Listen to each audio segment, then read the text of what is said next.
الحمدللہ وکفی والصلاة والسلام علی من لا نبی بعد۔ ہمارا جو آج کا موضوع ہے، جیسے کل بھی اشارہ ہم نے کیا تھا، وہ فرقہ باطلہ میں سے ایک فرقہ سیفیہ ہے۔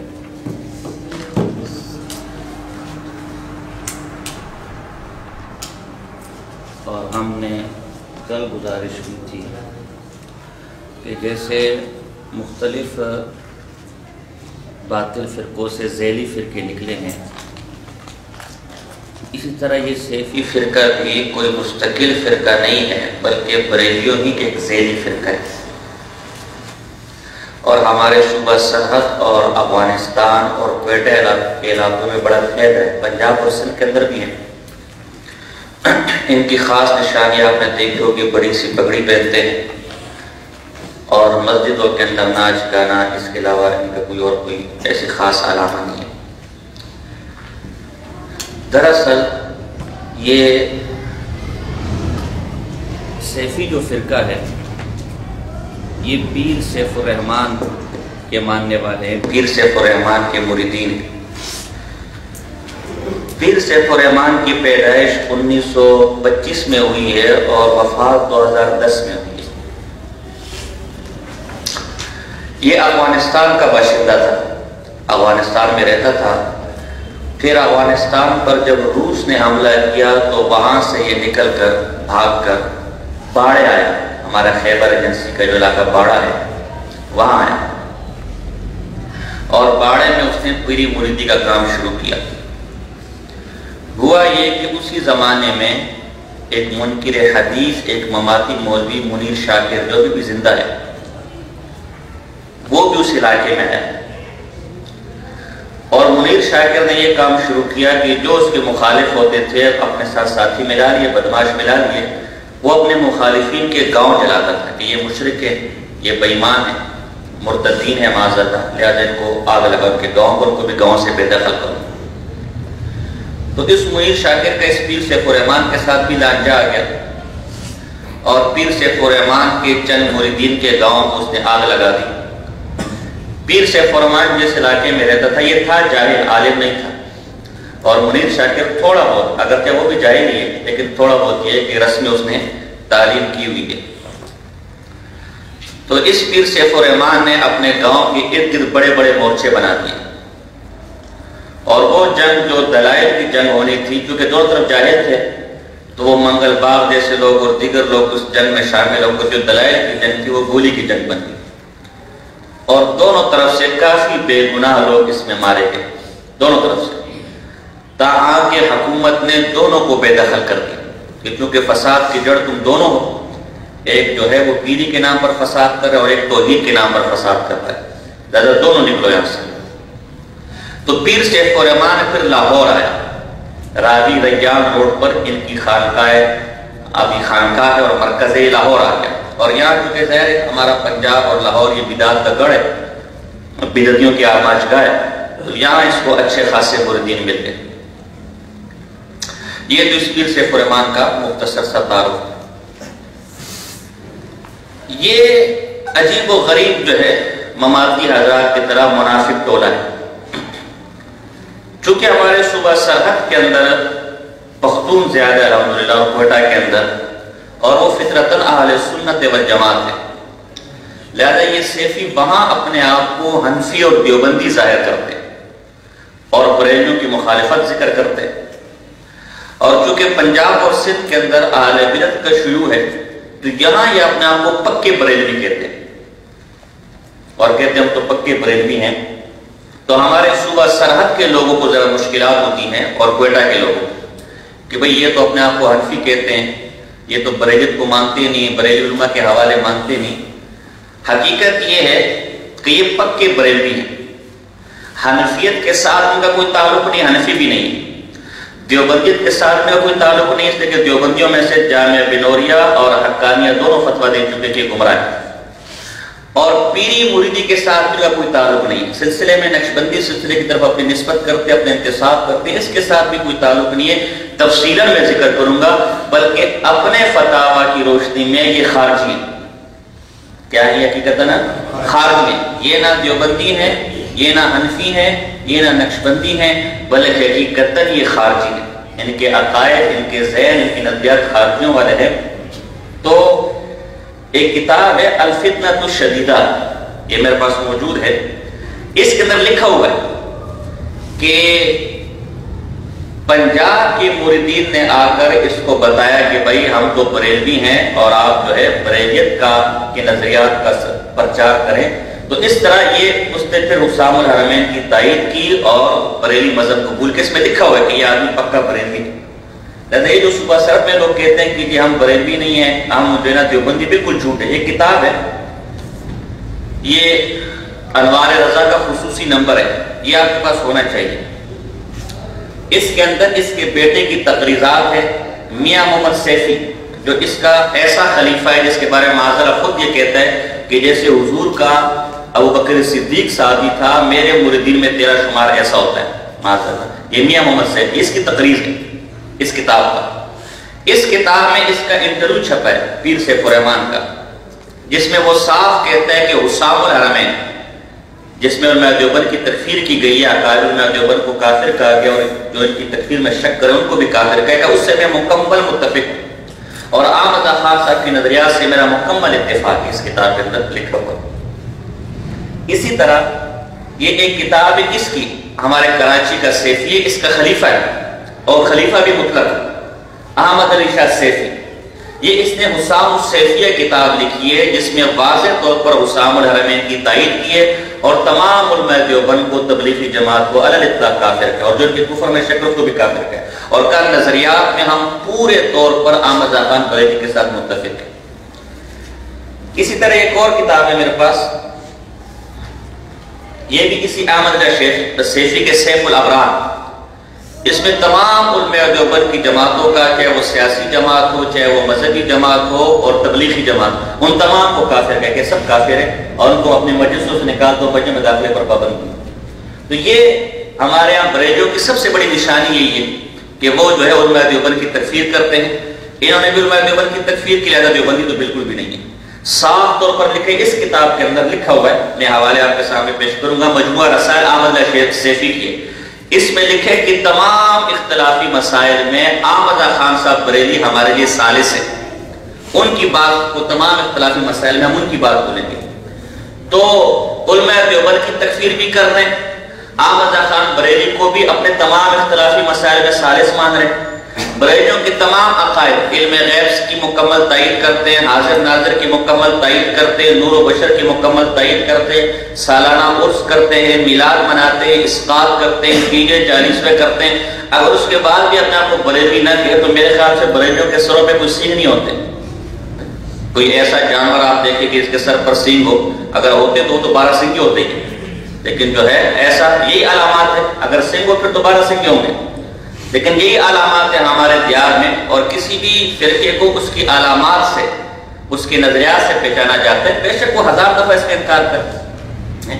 ایک آدمی لاہوری گروپ ہو گئے، وہ کہتے ہیں مرزا قادیانی کو جو ہے وہ کافر نہیں مانتے، لیکن چونکہ اس کو اپنا بزرگ مانتے ہیں، بڑے مانتے، اس کے نظریات سے اتفاق کرتے ہیں، کو قادیانی شمار کرتے ہیں. ایک آدمی لاکھ آپ کے سامنے کہے کہ یہ میں قادیانی نہیں، لیکن عقائد میں، نظریات میں اس سے متفق ہوں، تمام اختلافی مسائل میں مرزا میرے لیے ثالث ہے، اور جو مرزے کو نہیں مانتا وہ کافر ہے. اور مرزے کی جو مخصوص عقائد میں سے متفق ہوں، ایک عام آدمی اس کو مرزائی کہے گا، وہ لاکھ انکار کرتا ہے.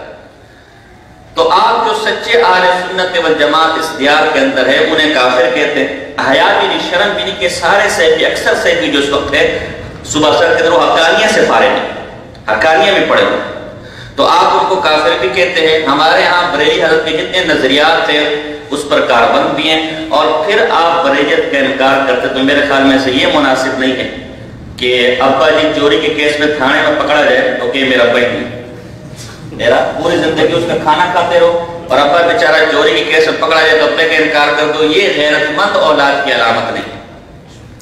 تو آپ 30 40 ہو گئے تو بریلوی ہوں، اور میں دیوبند کی تکفیر کے لیے بریلوی ہوں، حلوہ مانڈو کے لیے بریلوی ہوں، اور جب دلائل کا میدان ہے، مناظرے کا میدان ہے، تو یہ تو میرا کوئی نہیں، میں تو اس کو پہچانتے نہیں ہوں۔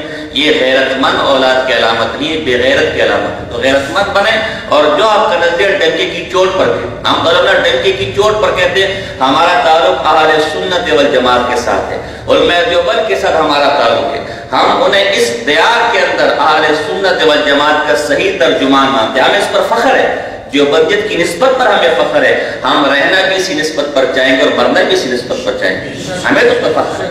اور کسی کے اندر اگر کوئی جرأت ہے، کوئی یہ سمجھتا ہے، میں دیکھو نا، ایک آدمی تحدیث بھی نعمت کے طور پر کہتا ہوں، آپ میں سے ہو سکتے ہیں بہت سے لوگ ایسے ہوں جنہوں نے مخالفین کے اعتراضات کو نہیں پڑھا ہوگا، تو وہ کہہ سکتے ہیں کہ جی آپ نے تو پڑھا نہیں ہے، جن پر کیسے کیسے اعتراضات ہیں، تبھی آپ کو معلوم نہیں ہے۔ الحمدللہ مجھے یہ اعزاز حاصل ہے کہ میں نے دفاع اہل سنت والجماعت کے نام سے علماء دیوبند پر 375 اعتراضات کے جوابات دیے، ایسی جامع معنی کتاب تاریخ میں لکھی گئی ہے۔ یہ بھی ایک تحدیث بھی نعمت علماء دیوبند کی برکت ہے کہ اتنے سارے اعتراضات کسی پر ہوں، کتابیں لکھی گئی ہیں، اتنی ذخیر نہیں لکھی گئی۔ تو میں ان تمام اعتراضات کو پڑھنے کے بعد ہر قسم کا اعتراض، چھوٹا ہو بڑا ہو، صریح ہو خفی ہو، ہر قسم کے اعتراض پڑھنے کے بعد مجھے یہ حق الیقین ہو گیا کہ اللہ کی قسم اگر حق جماعت اس ہمارے دیار میں کوئی جماعت ہے وہ اہل سنت والجماعت ہے۔ اس لیے کہ کسی ایک اعتراض سے تو میرے دل میں کوئی اشکال کوئی شبہ پیدا ہوتا نا کہ یار چلو ہاں واقعتاً میں نے جتنے اعتراضات دیکھے وہ سارے اعتراضات دجل پر مبنی تھے، اور جن بنیاد پر ان پر اعتراضات کیے جا رہے تھے وہ ساری باتیں ہمارے اسلاف میں موجود تھی۔ مجھے حق الیقین ہو گیا کہ اللہ کی قسم اس جیسی حق جماعت اس دیار میں کوئی اور، اگر یہ جنت میں نہیں جا سکتے تو پھر کوئی جنت میں نہیں جا سکتا۔ اگر اتنی قربانیوں کے بعد اور اتنی قربانیاں دینے کے بعد اہل سنت موضوع کہیں اور چلا جائے گا، تو بہرحال ہمیں اس پر فخر ہے کہ ہماری نسبت دیوبند کی ہے۔ آپ دیوبند پر کوئی اعتراض کرے، آپ ان کے معمولات پر کوئی اعتراض کرے، آپ ان کے اعتقاد پر کوئی اعتراض کرے، آپ شخصیات اور ذاتیات پر کوئی اعتراض کرے، ہم موجود ہیں۔ ہمیں یقین ہے ذات کے اعتبار سے بھی ہمارے اکابر کھرے اور سچے تھے، عقیدے کے اعتبار سے بھی سچے تھے، اعمال کے اعتبار سے بھی سچے تھے۔ ہمیں اپنی نسبت پر فخر ہے کہ ہمارے اعتبار سے وہ سچا سچا مانتے۔ تجھے اگر اپنی نسبت بیان کرتے ہوئے حیا اور شرم آتی ہے تو پھر تو نے ایسے لوگ کا دامن پکڑا ہے کہ تجھے بھی معلوم ہے کہ دلائل کے میدان پر ان کو سچا ثابت نہیں کر سکتا۔ بات سمجھ آ رہی ہے؟ تو یہ چند حوالے آپ نوٹ کر لیں کہ یہ حضرات، یہ تو میں نے چند کتابیں آپ کے سامنے پیش کی ہیں کہ یہ حضرات جو ہے وہ بریلوی ہیں۔ تو ہمارے صوبہ سر کے جو ساتھی ہیں نا ان کو ذرا پریشانی ہوتی ہے، اس پر بار میری ایک مستقل تقریر بھی ہے، وہ اگر آپ کو مل جائے اس کو آپ دیکھ لیں۔ یہ مجموعہ رسائل جلد 2 صفحہ نمبر 291 نوٹ کر لیں۔ احمد علی شاہ سیفی کے مجموعہ رسائل جلد 2 صفحہ نمبر 291، اس میں اس نے لکھا ہے کہ تمام اختلافی مسائل میں ہمارے لیے ثالث مولانا ظفر خان صاحب بریلوی ہیں۔ اسی طرح میں نے آپ کے سامنے یہ بھی حوالہ پیش کیا، آپ کے پاس ضرور ہونا چاہیے، اس میں پیر سیف الرحمان کا انٹرویو ہے، اور آج کے سیفی اس کا انکار کرتے ہیں، حالانکہ اس پر کی خانقاہ کی تقریض ہے، ان کے خلفاء کی تقریض ہے، اس کے بیٹے کی تقریض ہے۔ یہ جو انٹرویو صوبہ سر کے مولوی سیفی مولوی سے انٹرویو کے انکار کرتے ہیں کہ انٹرویو جاری ہے، حالانکہ اس کا بیٹا لکھ رہا ہے، اس کے خلفاء لکھ رہے کہ جو انٹرویو اس میں شامل کیا گیا ہے وہ بالکل ہمارے پیر صاحب کا یہ، اور اس میں لکھے کہ حسام الحرمین کی میں تائید کرتا ہوں اور احمد خان بریلوی کو امام اہل سنت مانتا ہوں۔ وہ اگر ہندوستان میں نہ ہوتے تو ہندوستان سے سنیت ختم ہو جاتی، وہابیت کا غلبہ آ جاتا۔ یہ پیر سے فرمان لکھا۔ یہ 2 حوالے ہو گئے۔ اسی طرح ایک پیر سیف الرحمان کی خلیفہ ہے سید احمد عمر دراز سیفی، اس کا رسالہ ہمارے پاس موجود ہے، العلم رسالہ ہمارے پاس موجود ہے، اس میں احمد خان کو امام اہل سنت کا ہے، اور رسالہ انہی کی یاد میں نکالا ہے کہ یہ رسالہ احمد خان بریلوی کا ترجمان ہے، یہ سیفیوں کا جو خلیفہ ہے عمر دراز سیفی کراچی کا، العلم اس کا رسالہ ہے۔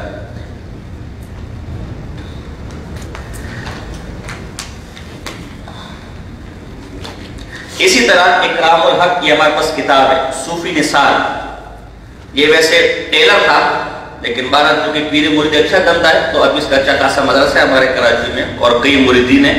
پہلے وہ یہ ٹیلر تھا بیچارہ، مکھیاں مارتا تھا، اب جو ہے وہ عقیدے مار رہے لوگ ہیں.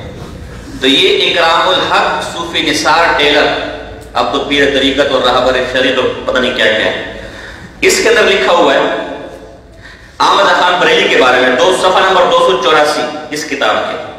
حضرت مولانا العلام والحبر القمقام حامل السنہ قابل البدعہ بقیت السلف حجت الخلف مولانا الحاج المولوی احمد خان. تو حجت الخلف ہے، یعنی بعد والوں کے لیے حجت ہے.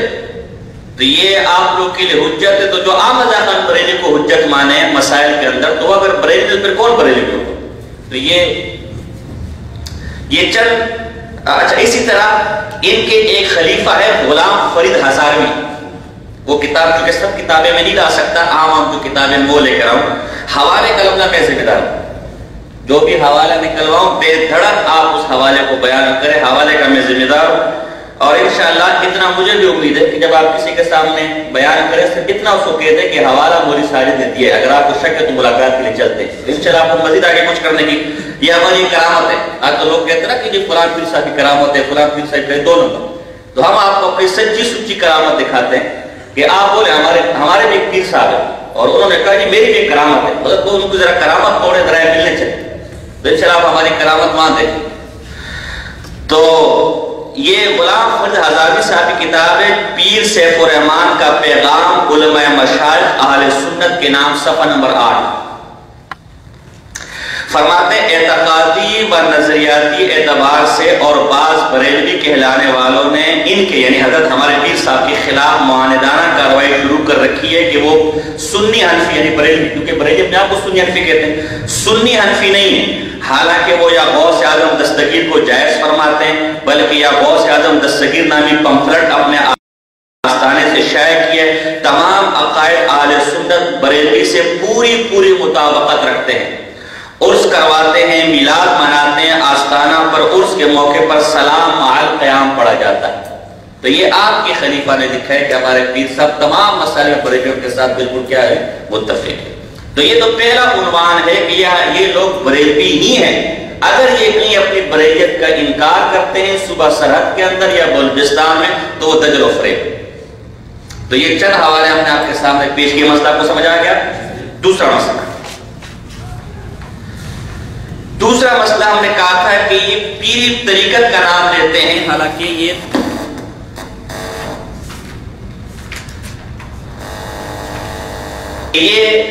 نام لیتے ہیں پیری مریدی کا، طریقت کا، کہ جی ہم طریقت کی راہ پر ہیں، ہم تو بڑے نیک ہیں، ہم تو بڑے بزرگ ہیں، ہم تو اولیاء اللہ ہے، اور فلاں پیر صاحب پہنچی سرکار ہے، ہم تو تصوف کے راستے پر.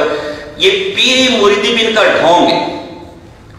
یہ بد کردار ہیں، بد عمل ہیں، فاسق فاجر ہیں، بلکہ زندیق تک ہیں. یہ ہمارے دعوے نہیں ہے، ناراض نہ ہونا کہ مولوی صاحب سب باتیں کر رہے ہیں. یہ انہی کے گھر کے فتوے ابھی آ رہے ہیں. پیر طریقت تو اسے کہتے ہیں جس کے اخلاق اچھے ہو. تصوف تو سراسر اخلاق کا نام ہے، تصوف تو کردار کا نام ہے. یہ نہیں کہ عملیات کا نام تصوف رکھ دیا، یہ نہیں کہ ڈانس کا نام تصوف رکھ دیا. نہیں، شیخ الاسلام حضرت مفتی محمد تقی عثمانی صاحب دعوت برکاتہ عالیہ اصلاحی خطبات کے اندر لکھتے ہیں جلد نمبر 15 کہ روحانیت تصوف یہ اخلاق کے سنوارنے کا نام ہے. آپ کے اندر بد اخلاقی ہے، آپ کے اخلاق اچھے ہو گئے، دشمن سے بھی ہنس کے مل رہے ہیں، دشمن کو بھی سلام کر رہے ہیں. آپ کے اندر غیبت کا مرض اس کو آپ نے ٹھیک کر دیا، آپ کے اندر حسد کا مرض ہے آپ نے اس کو ٹھیک کر دیا، آپ کے اندر جھوٹ کا مرض ہے آپ نے اس کو ٹھیک کر دیا. آپ نماز نہیں پڑھ رہے، نماز کے پابند ہو گئے. آپ تہجد نہیں پڑھ رہے، تہجد کے پابند ہو گئے. آپ ذکر پر کاربند نہیں ہے، ذکر پر کاربند ہو گئے. یہ تصوف ہے. تصوف روحانی بیماریاں، یہ روحانی بیماری یہی بد اخلاقی، غصہ، بد زبانی، گالم گلوچ، الزامات، جھوٹ، مکر، فریب، ان جو باطنی بیماریاں ہیں ان سے اپنے آپ کو پاک کرنے کا نام تصوف ہے. ان سے اپنے آپ کو پاک کرنے کا نام اخلاق ہے. اب ہم دیکھتے کہ آیا پیر سیف الرحمان کے مریدین اس معیار پر پورے اترتے ہیں یا نہیں؟ آیا ان کے اخلاق بھی اعلیٰ پیمانے کے ہیں یا نہیں؟ اعلیٰ ان کے اندر بھی تصوف بھی کوئی رمق ہے یا نہیں؟ ہم جب خود ان کی کتابیں دیکھتے ہیں تو مرید تو بہت دور کی بات، جو صاحب زادگان ہیں، جو مشائخ ہیں، ان کے بارے میں بزرگ خود کہتے ہیں کہ بد اخلاق ہیں، بدتمیز ہیں، بد کردار۔ تو ایسے لوگ کبھی تصوف کے لوگ، تو ہمارا دعویٰ ہے کہ تم پیری مردی بھی جال سازی ہے، تم صوفی بھی نہیں ہو، تم اولیاء اللہ بھی نہیں ہو، تم مشائخ بھی نہیں ہو، تم سراسر بد کردار ہو۔ اگر علماء ہو تو علماء سو ہو، اگر پیر ہو تو متصوفہ ہو، صوفیاء نہیں۔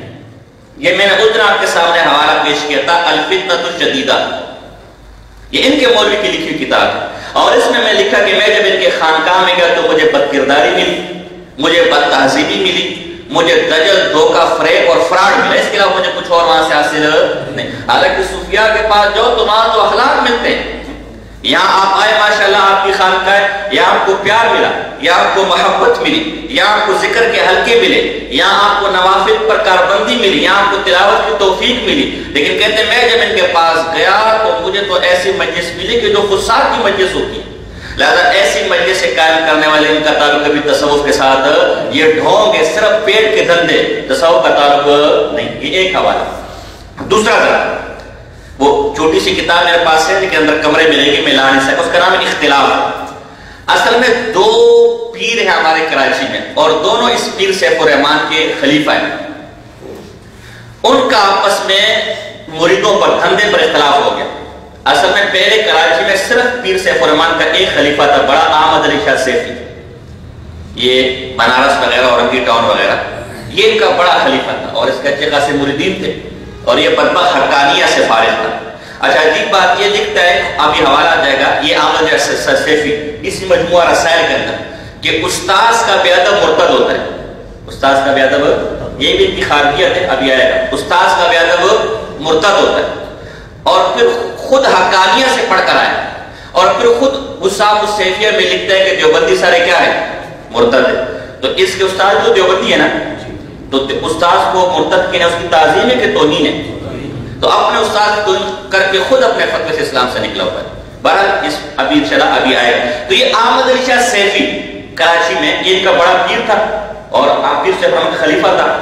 اب ہوا یہ کہ یہ نثار، صوفی نثار، یہ ٹیلر تھا، یہ بھی وہاں گیا، ناچا واچا ہے، تو جن اچھی طرح ناچا ہوگا، ہمارے وہ ایک صاحب تھے، وہ ایک پیر صاحب کے پاس جاتے تھے، تو وہاں سے انہیں چندہ لینا ہوتا، تو ایک طرح سے میں ملا کر کہتے جو نا، ہم نے کہا یار تیری اتنا شکل پیروں والی ہے، مریدوں والی ہے، تو ایسے ہماری مجلس گرم ہو جاتی ہے، کیا خاصا بڑے پیر صاحب کے پاس جا کے تو پیر صاحب خوش ہو گیا کہ یہ تو اچھا خاصا ہے، کہتے جو نا، تو اس کو بھی خلافت دے دی، اس کو بھی کیا دے دی، خلافت دے دی، یہ صوفی نثار۔ اب یہ بھی ٹیلر گیا، ٹیلر تھا، واپس پیر طریقت رہا بدر شیط ہو کر آ گیا۔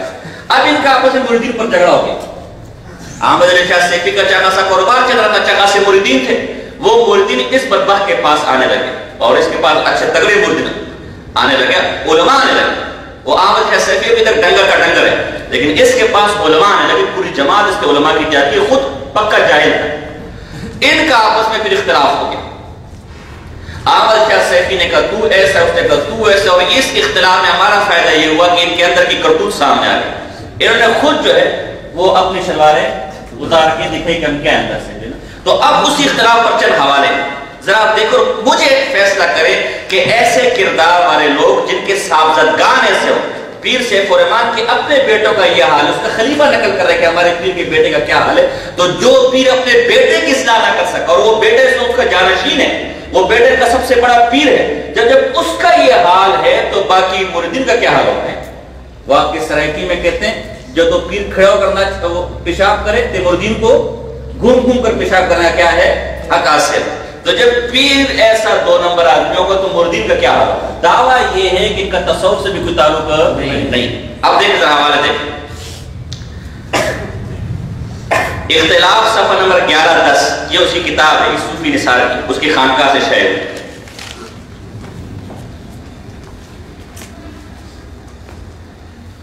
فرماتے کراچی شہر کے حالات بہت خراب ہو گئے، حضرت اقدس کے بہت سے خلفاء پروگرام میں نہیں پہنچے۔ حیدری صاحب یہ پیر سیف الرحمان کا بیٹا ہے، کراچی میں اس کا اجتماع تھا صوفی نثار کے پاس، تو حالات خراب ہو گئے، تو بہت سے مریدین ملاقات کے لیے نہیں آئے کہ حالات کراچی کا کو پتہ ہے ہمارے کیسے رہتے ہیں، تو اس پر حیدری صاحب کو جو پیر سیف الرحمان کا خلیفہ تھا اس کو غصہ آ گیا کہ مجلس میں تو عام لوگ آئے نہیں، تو نے انتہائی غصے میں تقریر کی۔ اس کے بعد مولوی عبدالستار کو حضرت اقدس یعنی ہمارے صوفی نثار صاحب کے پاس بھیجا کہ جاؤ صوفی صاحب سے کہو آنا جانا رکھے، ورنہ آستانہ عالیہ پر آ کر تجھے ہاتھ پیر سے باندھ کر باہر گلی سے روڈ کی جانب گھسیٹوں گا۔ یعنی اسی صوفی نثار ہوگا یہ بھی نہیں آیا تھا مجلس میں، حالات پہ تو پیغام بھیجا کہ صوفی نثار کو وہ پیر سیف الرحمان کا بیٹا کہہ رہے کہ میرے پاس آیا جایا کر، نہیں تو تیرے ہاتھ پاؤں باندھ کر تجھے میں روڈ پر گھسیٹوں گا۔ آگے خود لکھا ہے یہ اخلاق ہے ہمارے صاحب سرکار کی، یہ اخلاق کیا ہمیں پاؤں سے گھسیٹ کر باندھ کر باہر گھسیٹے؟ تو یہ صفحہ نمبر 10 اور 11۔ اگر حالات کی خرابی کی وجہ سے کوئی نہیں آ سکا تو صوفی تو اسے کہتے ہیں کہ تو دشمن سے بھی ہنس کر ملے، جس کو ایک تھپڑ مارا جائے تو تھپڑ کے جواب میں بھی دعا دے۔ بات سمجھے کہ امام صاحب کا واقعہ آپ نے سنے، غیبت کرنے والے وہ تحفے بیچتے تھے۔ اور ابن عربی رحمہ اللہ کے بارے میں اللہ اکبر، علامہ سیوطی رحمہ اللہ نے ابن عربی کے بارے میں عجیب بات لکھی کہ ابن عربی رحمہ اللہ کو جب کوئی برا بلا کہتا تھا تو وہ کہتے تھے میں تو ایسا ہوں نہیں، میں تو ایسا ہوں نہیں، لہذا اس نے کسی اور کی نیت کی، اس کا نام ہی ابن عربی ہو۔ ہمارے صوفیہ تو ایسے اللہ۔ ایک بزرگ کے بارے میں آتا ہے کہ ان کی جب کوئی تاریخ بیان کرتا تھا، یہ علامہ الغنی نابلسی نے لکھا ہے الطریقۃ الندیہ کہتا ہے، جب ان کی کوئی تاریخ بیان کرتا تھا اس کو بھی اللہ کا ولی کہتے تھے، اور جب ان کی کوئی برائی بیان کرتا تھا اس کو بھی اللہ کا ولی کہتے تھے۔ لوگوں نے پوچھا یہ کیا مانگ رہا ہے؟ کہا جب بھی کوئی میری برائی بیان کرتا ہے تو میں سمجھ جاتا ہوں یہ اللہ کا بزرگ ہے، میرے عیب اللہ نے اس پر کھول دیے، اس کو کشف ہو گیا، تو یہ بزرگ ہے۔ اور جب کوئی میری اچھائی بیان کرتا ہے تو مومن دوسرے مومن کا آئینہ ہے، اس کو میرے اندر اپنی اچھائیاں نظر آتی تو میں سمجھ لیتے اللہ کا بزرگ ہے۔ بزرگ تو ایسے تھے، بڑے تو ایسے تھے، چاہے جائے کہ آپ جو ہے اگر ایک شخص کسی عذر کی وجہ سے آپ کی مجلس میں نہ آئے تو آپ کو اتنا غصہ کہ آپ کے ابا جی کا خلیفہ ہے، کوئی معمولی آدمی بھی نہیں ہے، میں ہاتھ پار پھیر کر آج اگر حضرت استاد جی مجھے بلاتے ہیں اور کسی عذر کی وجہ سے میں نہ آتا تو آپ کو رکھ سکتے ہیں کہ اس طرح کے الفاظ میرے بارے میں استعمال کرتے کہتے کوئی بات نہیں ہے نہ، تو کیا ہوا پھر کبھی ہو جائے۔ تو یہ ایک حوالہ۔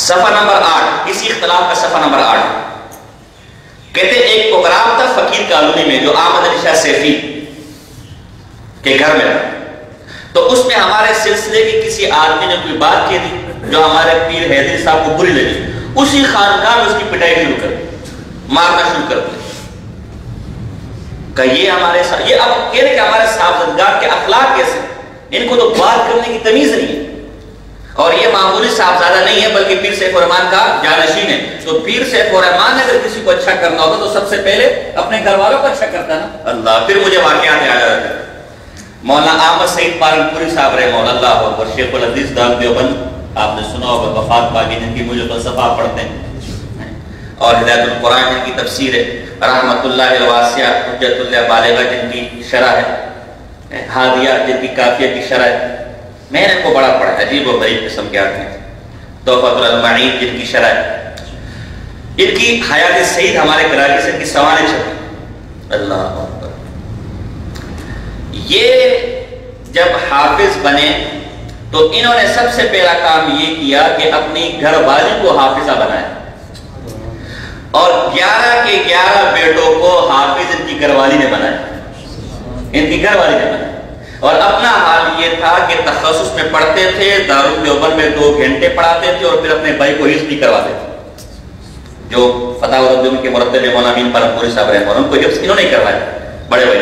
تو اصل صوفی اور بزرگ تو ایسے ہوتے ہیں کہ جن کی گھر والیاں بھی حافظہ بن کر پھر اپنے بچوں کو خود حافظ بناتی ہیں، اور آپ کا حال اور آپ کے ساداتوں کا حال یہ۔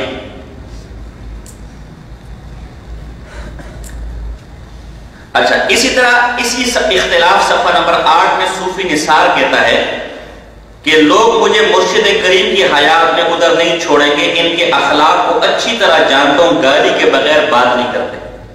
یہ اپنے کہہ رہے کہ میں پیر سیف الرحمان صاحب پر جانا چاہتا ہوں، لیکن ان کے خلفاء مجھے پتہ ہے وہاں نہیں چھوڑے، کیوں کہ وہ گالی کے علاوہ کوئی اور بات، مارنے پیٹنے کے علاوہ کوئی کام نہیں کرتے۔ تو یہ خانقاہ ہے یا ریسلنگ کا کوئی اکھاڑا ہے، کوئی کشتی کوئی اکھاڑا ہے؟ یہ شرابیوں کبابیوں کی مجلس سے جہاں گالی کے علاوہ کوئی اور بات نہیں ہوتی، جہاں پٹائی کے علاوہ کوئی بات نہیں ہوتی، یا خانقاہ ہے؟ خانقاہ میں گالیاں ہوتی ہیں، پٹائیاں ہوتی ہیں۔ خانقاہ میں تو اچھے خاصے شرابیوں کو انسان کا بچہ بنا دیتے ہیں، اچھے خاصے کرداروں کو اللہ کا ولی بنا دیتے ہیں۔ خانقاہ تو وہ ہے کہ چور اور ڈکیت اللہ کا ولی بن جائے، اسے خانقاہ کہتے ہیں۔ چاہے جائے کہ وہاں جاؤ تو گالی کی کوئی اور بات نہیں، وہاں تو تلاوت کی آواز آنی چاہیے تھی، وہاں تو ذکر اذکار کی آواز آنی چاہیے تھی، وہاں تو اللہ کی صدائیں آنی چاہیے تھی، جس آپ کی خانقاہ میں آتی ہیں۔ چاہے جائے کہ وہاں گالا بنو تو چاہے جائے کہ وہاں مار پیٹ ہو، یہ تو ایک عام مسلمان سے توقع نہیں کی جا سکتی۔ چاہے جائے گا وہ جو قیوم زمان ہے، جو پیر طریقت راہبر ارشد مجدد دین و ملت، اس کے القابات اب یہ ہے کہ وہی وہ 150 قول القابات ہے جو میں نے کل ذکر کیا تھا۔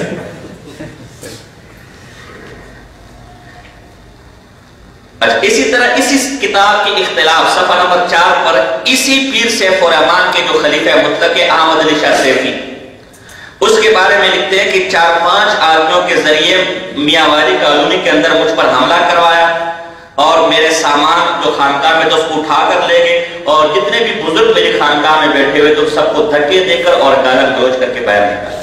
بہرحال یہ اگر آپ کو اختلاف یہ مل جائے۔ اچھا، اسی طرح احمد علی شاہ سیفی جو اسی پیر سیف الرحمان کے خلیفہ ہے، ایک اور کتاب ہے اکرام مسلم ہمارے پاس یہاں موجود ہے، اس کے اندر لکھے کہ احمد علی شاہ سیفی نے مجھے جاہل، احمق، صوفی، زال، مضل، اس کی مثال زانیہ عورت کی طرح ہے، اس طرح کی گالیاں دے کر مجھے کیا۔ یہ احمد علی شاہ سیفی جو پیر سیف الرحمان کا خلیفہ مطلق ہے۔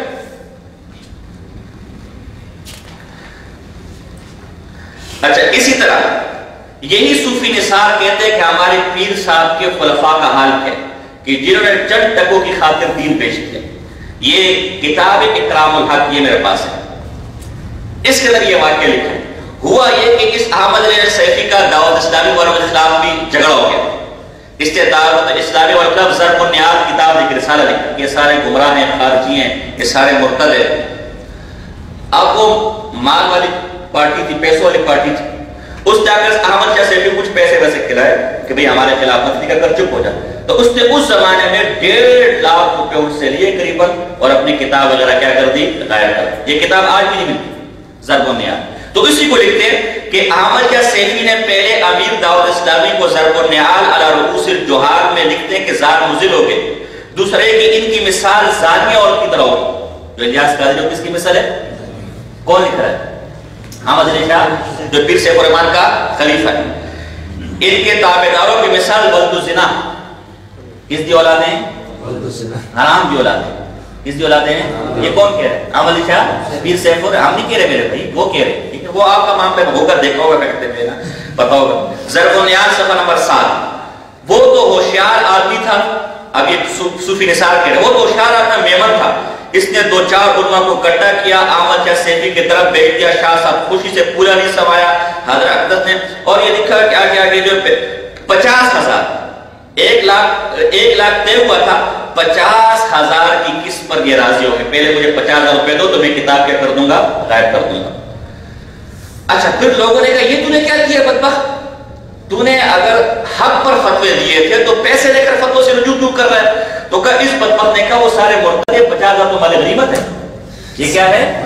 یہ مال غنیمت ہے، یہ تو میں نے بطور مال غنیمت دیے، اور مشرکین مرتدین سے مال غنیمت دینا کیا ہے؟ جائز ہے، یہ میں نے کوئی دین نہیں بیچا معاذ۔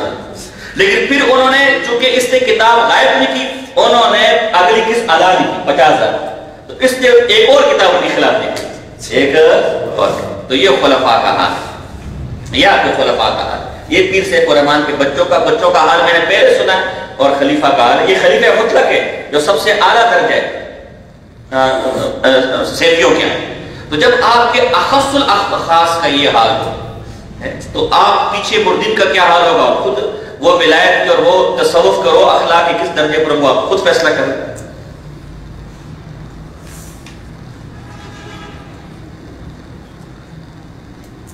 اسی طرح اکرام الحق صفحہ نمبر 33 پر لکھا ہے کہ اس نے اسی کراچی میں 150 گز زمین مسجد کے نام پر خریدی تھی، اور ایک اینٹ بھی مسجد کی نہیں ڈالی، وہ سارے پیسے کھا گئے، وہ جو پیسے اس نے لیے تھے۔ اچھا، اکرام الحق صفحہ نمبر 71 پر لکھتے ہیں کہ پیر سیف الرحمان صاحب کے مریدین کو جھوٹ بولنے کی عادت ہے۔ یہی تو صوفی نصاب جو خلیفہ ہے پیر سیف الرحمان کا۔ اسی صفحہ نمبر اظہار الحق ہمارے پاس کتاب یہاں موجود ہے، اس کے صفحہ نمبر 41 پر لکھتے ہیں کہ جو پیر سیف الرحمان کے جو مریدین اور خلفاء ہیں یہ زانی اور کی طرح بد کردار ہے معاذ اللہ۔ اور پھر کافی حوالے میرے پاس ہے، میں اس وقت سب نقل نہیں کر سکتا، تو بہرحال یہ چند حوالے میں نے اس بات پہ دیے کہ ان کا تصوف سے بھی کوئی تعلق نہیں، یہ خود ایک دوسرے کو کہہ رہے ہیں کہ تم بد کردار ہو، بد اخلاق ہو، شیطانیت تم میں رچی بچی ہوئی ہے، بدماش ہو، مار پیٹ کے علاوہ کوئی اور کام نہیں، گالم گلوچ کے علاوہ کوئی اور کام نہیں، حتیٰ کہ جو خانقاہ ہے پیر سیف الرحمان کی وہاں پر بھی مار پیٹ اور گالم گلوچ کے علاوہ کوئی اور کام نہیں۔ لہٰذا ایسے لوگ صوفی، انہیں صوفی کہنا صوفی کی توہین ہے۔ اگر صوفی کہیں گے بھی تو سلب ماخذ ہوگا، کیا ہوگا؟ جیسے قدریہ کو آگے ہے تقدیر کے منکر لیکن کیا کہتے ہیں؟ قدریہ، تو ہم کہتے ہیں وہ سلب ماخذ ہے، تو اگر صوفی کہا بھی ان کو تو وہ سلب ماخذ ہے، یہ تصور کا کوئی موجود یہ اس کی قبیل سے۔ تو یہ دوسرا دعویٰ ان کا یہ پکے بریلوی ہے، وہ مختصر ثابت کر چکے، آپ اس کو نوٹ کرنا۔ نمبر 2، تصوف کے ساتھ کوئی تعلق نہیں ہے، پیری مردی ڈھونگ ہے ان کا، کمائی کا، جیسے ان کے آپس میں لڑائی ہوئی تو سارا ڈھونگ واضح ہوگا کہ ان کی پیری مردی کس چیز کے لیے۔ تیسرا دعویٰ کہ ان کا نقشبندیہ کے ساتھ بھی کوئی تعلق نہیں، یہ اپنی نسبت عدم مجدد فسانے میں طرف کرتے ہیں، نقشبندی سلسلے کی طرف کرتے ہیں، نقشبندیہ کے ساتھ بھی ان کا کوئی تعلق نہیں ہے۔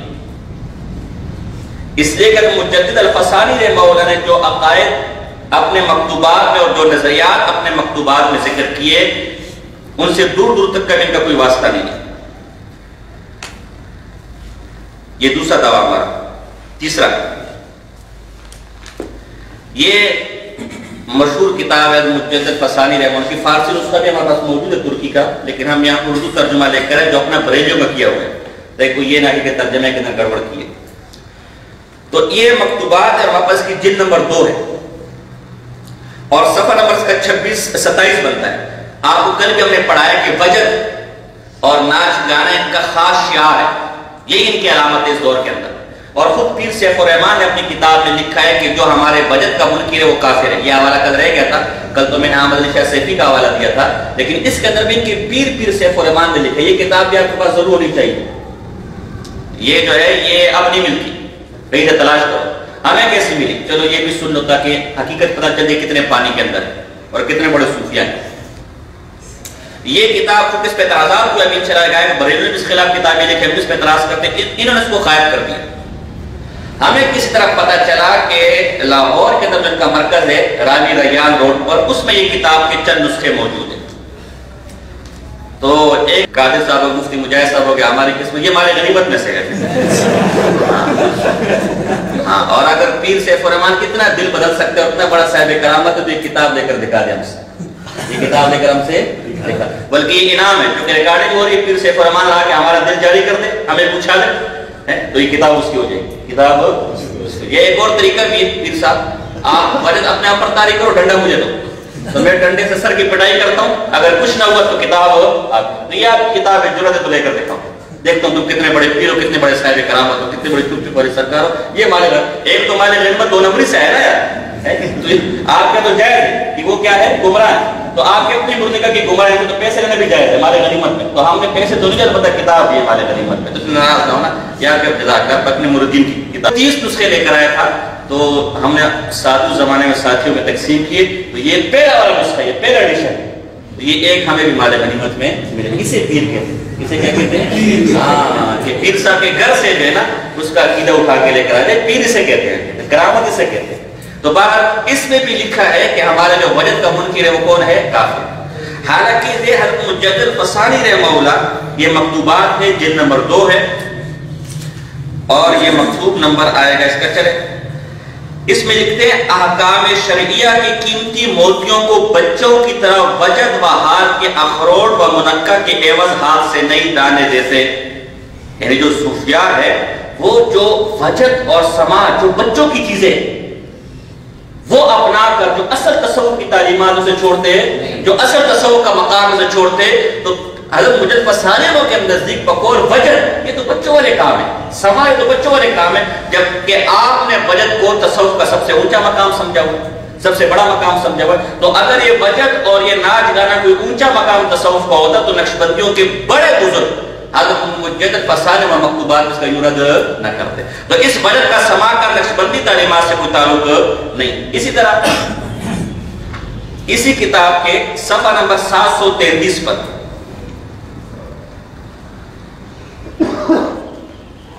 صفحہ نمبر 733 پر واضح لکھا ہے کہ یہ جو میرا طریقہ ہے نقشبند کا، اس میں سما اور وجد سے منع کرتا ہوں. سما اور وجد سے آپ اس طریقے کے جو اعلیٰ منازل اس تک پہنچ نہیں سکتے. صفحہ نمبر 733. اسی طرح صفحہ نمبر 726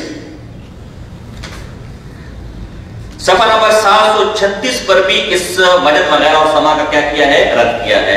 تو معلوم ہوا کہ مجدد فسانہ کی تعلیمات میں یہ مروجہ وجد شامل ہے. اور کل بھی میں نے حوالے دیے تھے، اس کو بھی شامل کر لینا. تو یہ پہلا حوالہ ہو گیا کہ آپ کا نقشبندیوں کے ساتھ کوئی تعلق، لیکن نقشبندیوں کے حضرت مجدد فسانہ کی تعلیمات مشرع راہ ہے، جبکہ آپ اس پر نہیں. یہ لوگ میلاد کرتے ہیں. یہ میرے پاس کتاب ہے، اس میں لکھا ہے کہ جو میلاد کا منکر ہے ہمارے مروجہ وہ خارجی ہے. وہ کیا ہے؟ خارجی وہابی. اسی طرح یہ کوئٹہ کے عبدالخالق سیفی کا فاتح کا تحقیق المختار 1 نمبر کا جاہل انسان ہے، اور اللہ مجھ سے تو یہ بات کرنے کی بھی ضرورت نہیں کرتا. اس کا ریکارڈ ہے، یہ پاکستان کا واحد مناظر ہے کہ اس نے آج تک کوئی عربی عبارت صحیح نہیں پڑھی. یہ ریکارڈ صرف اس کے کھاتے میں. یہ ریکارڈ میں نے اس کے خلاف ایک آدھے گھنٹے کا پشتو کا بیان ریکارڈ کیا تھا، تو اس میں بھی اس کے جناب میں نے بطور نمونہ 4-5 باتیں غلط پڑھی تھی، پڑھائی بتائی تھی. ٹھیک انسان ہے، میں نہیں کہتا کہ اگر کوئی انسان غلط عبارت پڑھ لے تو یہ اس کے علم کے خلاف ہے، لیکن کم سے کم جو وہ پڑھ رہا ہے دیکھ رہا ہے اس جب تو دیکھے نا. چلو کہ ایک بار تو پڑھ لینا. تو یہ اس کا کمال ہے، اس مناظر صاحب کا یہ کمال ہے کہ شیخ رحم اللہ قانی صاحب کے ساتھ بھی اس کی گفتگو ہو چکی ہے، مستدیم صاحب کے ساتھ، دیگر کے ساتھ بھی، لیکن اپنے جتنے بھی دروس میں 13 باتیں پڑھی ہیں کسی بات کو بھی درست. تو یہ وہ مناظر صاحب ہے. اس میں بھی لکھا ہے کہ میلاد کے منکر خارجی. حالانکہ مجدد فسانی نے اپنے زمانے میں میلاد کا شدت سے انکار کیا، حتیٰ کہ بعض لوگ دجل و فریب کرتا ہے کہ میں حوالہ دوں گا. بریلوی حضرات بہت بڑا فریب کرتے ہیں کہ مجدد فسانی نے جس میلاد کا رد کیا وہ میلاد ہے جو خرافات کو شامل ہے. حالانکہ خود مجدد لکھتے ہیں کہ کوئی میلاد خرافات سے پاک ہو وہ بھی میرے نزدیک جائز نہیں. تو یہ پہلا حوالہ، یہ کسی مکتوبات کا جلد 2 ہے اور مکتوب نمبر 273 ہے. یہ مکتوب نمبر لکھو، صفحہ نمبر آپ کو نہیں ملے گا، صفحے آگے پیچھے ہوتے. مکتوبات میں اصل مکتوب نمبر ہوتا ہے، اس کو یاد رکھنا. مکتوب نمبر 273 ہے، دفتر اول ہے. جیسے لغات میں بعض اوقات حروف اصلی کے ذریعے سے آپ معلوم کریں گے نا، اور بعض لغات میں باب اور فصل کے اعتبار سے ہوتا ہے، معلوم ہوتا ہے. جیسے مجد الدین فیروز آبادی کی القاموس المحیط ہے، اس پہ آپ نے ساجد نکالنا ہوگا تو باب الصاد فصل الدال یوں نکالو گے آپ. اس طرح مکتوبات میں بھی دفتر ہوگا اور مکتوب نمبر ہوگا، صفحے نمبر سے آپ کو ملے گا، مشکل سے ملے گا. اس میں لکھا ہے کہ سما کے منع ہونے کا مبالغہ مولود کے منع ہونے کو بھی شامل ہے. یعنی جس مبالغے سے، جس شدت سے میں محفل سما کو منع کرتا ہوں، وجد کی محفل کو منع کرتا ہوں، یہ میلاد کی محفل بھی اس کو شامل ہے. میلاد بھی نہیں منع، اسے بھی میں منع کرتا ہوں. اسی طرح یہ مکتوبات جلد 3 ہے میرے پاس. سوم ہے، مکتوب نمبر 72 ہے. اس میں اس کی مرید نے پوچھا تھا، مجدد فسانی کے مرید نے سوال کیا تھا، آپ تو ہمیں میلاد سے منع کرتے ہیں، لیکن اگر ہم ایسی میلاد کریں جس میں صرف قرآن پڑھا جائے، بس نبی کی شان ہو، کوئی خرافات اس میں نہ ہو، کوئی ڈول ڈمکا، کوئی ناچ گانا جیسے آج کل کی میلاد میں ہوتا ہے، کچھ بھی نہ ہو، صرف اللہ کی کتاب ہم پڑھیں اور نبی پر نعتیں پڑھیں، ایسی میلاد کا آپ کے بارے میں کیا حکم ہے؟ آپ ایسی میلاد کے بارے میں کیا کہتے ہیں؟ اس کی تو کرنے کی اجازت ہے. حضرت مجدد کیا فرماتے ہیں؟ اگر ایسے طریقے سے مولود پڑھے کہ قرآنی کلمات میں تحریف واقع نہ ہو اور قصائد یعنی نعتیں وغیرہ پڑھنے میں شرائط مذکورہ متحقق نہ ہو اور اس کو بھی صحیح غرض سے تجویز کرے تو پھر کون سی رکاوٹ ہے؟ یہ مرید کا سوال ہے کہ اگر قرآن بھی ایسا پڑھے اس میں کوئی تعریف اور نعتیں بھی ایسی پڑھے اس میں کوئی شرک کے الفاظ نہ، تو پھر حضرت فرماتے میرے مخدوم فقیر کے دل میں خیال آتا ہے کہ جب تک اس دروازے کو پوری طرح بند نہ کرے ابو الحوث باز نہ آئیں گے. اگر تھوڑا سا جائز کرو گے تو وہ زیادہ ہو جائے گا. مشہور مقولہ ہے کہ تھوڑی چیز زیادہ ہو جاتی ہے. اب ہمارے بریلی بھائی اوپر والا پیش کرتے ہیں کہ جی اس میلاد سے منع کے جس میں خرافات، حل میں آگے جواب دے کہ نہیں، عوام کا نام ہے یہ جو خرافات کرنے والے ہیں یہ اس بنیاد پر کریں کہ دیکھو مولوی کر رہا ہے، حالانکہ مولوی تو خرافات سے پاک کر رہا ہے، لیکن ان کے لیے ذریعہ بنے گا. تو جب تک اس کو بھی تم بند نہیں کرو گے یہ خرافات والی بند نہیں ہوگی. تو خرافات سے پاک میلاد صرف قرآن پڑھا جائے، قصائد شرک سے پاک ہو، بدعت کوئی نہ ہو. اگر مجدد کی تعلیمات یہ ہے کہ ایسا میلاد بھی درست، جب تک اس کا دروازہ مکمل بند نہیں ہوگا یہ خرافات کم. اور یہ قاعدہ تو خود مفتی احمد یار گجراتی جو کا حکیم الامت ہے اس نے بھی نور الافاق کے اندر لکھا ہوا ہے، ایک جائز کام سے اگر ایسے مفاسد پیدا ہوں کہ جو مفاسد اب ختم ہو تو اس سے وہ جائز کام بھی بند ہو جائے گا، وہ جائز کام بھی روکا جائے گا. یہ انہوں نے لکھا ہے. تو میلاد کوئی فرض واجب زیادہ سے زیادہ اس کو جائز کہہ سکتے ہیں، زیادہ سے زیادہ. لیکن چونکہ اس کام سے خرافات ہے جو آپ ہر سال دیکھتے کیا تماشے ہو رہے، خود بریلی علماء کتابیں لکھنے شروع ہو گئے اور یہ روکنے کے بس میں زیادہ جائز میلاد بھی اس زمانے میں بند ہوگا. یہاں بریلی میں ایسی پیچھے بات ہے جو آپ کو بتاتا ہوں. یہاں بریلی بھائی کہے گا کہ نکاح کو دیکھو نا، نکاح میں تو خرافات ہوتی کہ نہیں ہوتی؟ یہ پیش کرتے اس موقع پر ہمارے بیچارے بھائی پھر پریشان ہوتے ہیں کہ نکاح میں بھی تو خرافات ہوتی ہے نا، حالانکہ آپ نکاح کو ختم بات تو نکاح کرتے، نکاح میں ناچ گانے ہوتے کہ نہیں ہوتے؟ حالانکہ نکاح کو ختم خرافات کو ختم کرے گا نکاح کو. تو اگر ہمارے میلاد میں جو خرافات ہو جائے تو خرافات ختم کرنے کا، بولو میلاد ختم کرنے کا. اور اللہ کے بندے تجھے اپنے مولی کی بات سمجھ نہیں آئی. جائز کام، جائز کام، نکاح صرف جائز نہیں ہے، وہ تو ضروری ہے، اس کو ترک نہیں کیا جا سکتا. اگر ضروری کام میں خرافات آ جائے تو چونکہ عبادت کا کرنا ضروری ہے، لہذا وہاں عبادت نہیں چھوڑا جائے گا لیکن خرافات کو چھوڑا جائے گا. لیکن ایک مباح کام ایسا کرنا ضروری اور اس کے کرنے سے مفاسد پیدا ہو رہے ہیں، وہاں اس مباح کام کو بھی کیا کر دیا جائے گا. میلاد اور نکاح میں یہ فرق ہے. تو مجدد فسانی فرماتے ہیں، یہ کہتے ہیں کہ جو میلاد کا منکر ہے وہ وہابی اور خارجی ہے. تو کیا مجدد فسانی وہابی اور خارجی تھے؟ معاذ اللہ. جو ان کو وہابی اور خارجی اس کا نقشبندیوں سے کیا تعلق ہے، اس کا نقشبندیوں سے کیا واسطہ ہے؟ در المعارف غلام علی نقشبندی رحمہ اللہ کے ملحوظات کل میں آپ کے سامنے پیش کر چکے. یہ بھی میں نے فوٹو کاپی منگوائی، اس کی کتاب میں نہیں لایا، میرے پاس موجود تھی، پرنٹ نہیں کروایا. اس میں لکھا ہوا ہے، کل آپ نے پڑھا کہ مجھے صبح صبح کسی نے جو ہے سماع کی اور وجد کی محفل میں دعوت دے دی اور خدا جانے مجھ سے کون سی خطا سرزد ہو گئی کہ صبح صبح مجھے بدعت کی دعوت دے دی اور بدعت کی وجہ سے. تو دیکھو سماع بھی نقشبندیوں کے ہاں، وجد بھی نقشبندیوں کے ہاں وہ ناراض ہو رہے ہیں، میلاد بھی نقشبندیوں کے ہاں وہ ناراض ہو رہے ہیں. تیسرا بدعت حسنہ، اسی کتاب کے اندر بدعت حسنہ کو تسلیم کیا کہ بدعت حسنہ ثابت ہے عبد الخالق سیفی نے. اور احمد علی شاہ سیفی نے لکھا ہوا ہے کہ جو بدعت حسنہ کا منکر ہے، یہ رسائل و مسائل اس کی میرے پاس کتاب ہے، وہ وہابی خارجی ہے. وہ وہابی کیا ہے؟ خارجی. اس وقت ہم مسئلوں کو بیان نہیں کر رہے، اس وقت ہم اس پیرائے میں بات کریں کہ نقشبندیوں کے عقائد اور نظریات کیا ہے. لہذا بدعت حسنہ اپنی جگہ ایک موضوع ہے اور اس کی 5 قسمیں ہیں یعنی اور وہ کیسی ہیں اور اس کا حکم کیا، وہ الگ اپنے لیے موضوع ہے. لیکن ہم نے یہ دیکھنا کہ آیا نقشبندی حضرات اس بدعت حسنہ کو تسلیم کرتے یا نہیں کرتے. تو یہ لوگ تو کہتے ہیں کہ جو بدعت حسنہ کا منکر ہے وہ خارجی وہابی ہے اور ساری بدعت اسی بدعت حسنہ کے اندر لپیٹ کے لوگ کو دے رہے ہیں. حضرت مجدد فسانی کیا فرماتے ہیں؟ مکتوب نمبر 255 ہے، جلد نمبر 2 ہے، صفحہ نمبر 557 ہے جو میرے پاس ہے.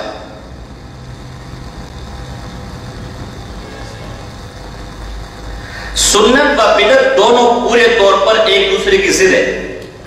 سنت اور بدعت آپس میں کیا ہے؟ ایک دوسرے کی، ایک کو زندہ کرنا دوسرے کو مارنا ہے. جس نے سنت کو زندہ کیا اس نے بدعت کو مار دیا، جس نے بدعت کو زندہ کیا اس نے سنت کو مار دیا. پس بدعت خواہ کس کو حسنہ کہیں یا سیاح، رفع سنت کو مستلزم ہے. بدعت چاہے حسنہ ہو چاہے سیاح ہو، دونوں سنت کو ختم کرنے والی ہیں. حضرت مجدد فسانی بدعت کو مانتے ہیں، وہ کہتے ہیں بدعت میں جب ہے ہی نوست، بدعت میں جب ہے ہی سیاہی تو وہ حسنہ کیسے ہو سکتی ہے؟ حضرت مجدد فسانی کے الفاظ ہیں. کوئی ایسا کہہ سکتے ہیں چور کی 2 قسمیں، ایک اچھا چور ہے اوپر ایک حضور فرمانے کل بدعت ضلالہ، ہر بدعت کیا ہے؟ اور ایک کہتے نہیں ایک بدعت اچھی والی اور ایک بدعت. تو تم پھر اہل بدعت حسنہ ہو کیا ہو؟ پھر اپنے آپ کو اہل سنت تو نہ کہو نا یار، پھر اپنے آپ کو کیا کہو؟ ٹھیک ہے بات ختم ہو. اپنے آپ کو آپ نے لکھوانا نہیں کہ ہم کیا ہیں اہل سنت، بلکہ آپ کے اہل بدعت حسنہ. ٹھیک ہے، یہ لکھ کے ان کو موت آئی، اس کا مطلب دل میں چور ہے.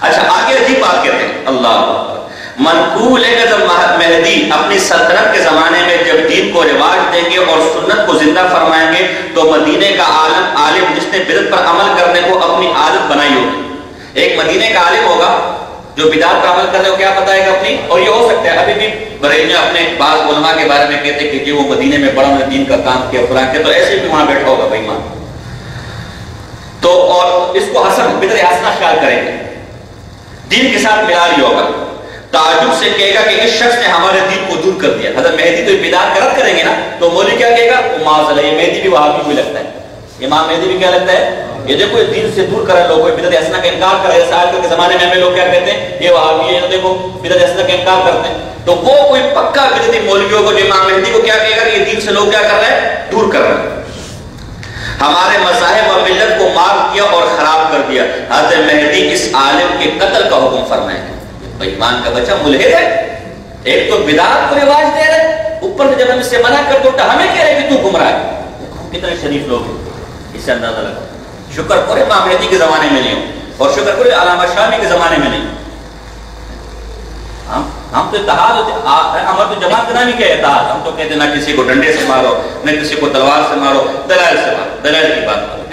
تو ہمارا شکر ادا کرو کہ تمہارا مقابلہ ہم جیسے امن پسند لوگوں سے ہو، ورنہ تمہارا علامہ شامی کب ہوئے تھا، علامہ شامی ساسو بیلاج کب ہوئے تھا، اور امام مہدی ساسو بیلاج کب ہوئے تھا۔ تو امام مہدی جب آئے گا تو تمہیں زندہ نہیں چھوڑے گا، اور علامہ شامی تو کہتے کہ تلوار کے علاوہ کوئی بات نہیں، میں کہتے تو بڑھ کیسا ہے، تو وہ اس آدمی کو قتل کریں گے۔ حضرت مجدد الفسانی تو فرماتے کہ جو بدعت کو حسنہ کہے اس آدمی کو قتل کیا جائے، اور یہ بدعت حسنہ کے منکر کو وہابی الخارجی کہتے، تو کیا امام مہدی معاذ اللہ وہابی خارجی تھے؟ کیا جو مجدد وہابی الخارجی تھے معاذ اللہ؟ بولو نا یار، نہیں۔ یہ تیسرا موضوع،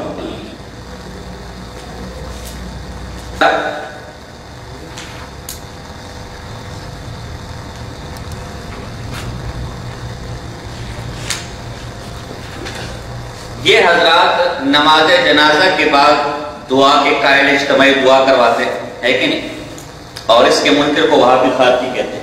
یہ میرے پاس کتاب، یہ جو احمد شاہ سیفی کی ہے، مجموعہ رسائل، یہ ہے، ان کے غلام حضرت بہت بڑا مولوی تھا، اس نے لکھا ہے کہ جنازے کے بعد دعا ثابت ہے، منکر وہابی خارجی ہے۔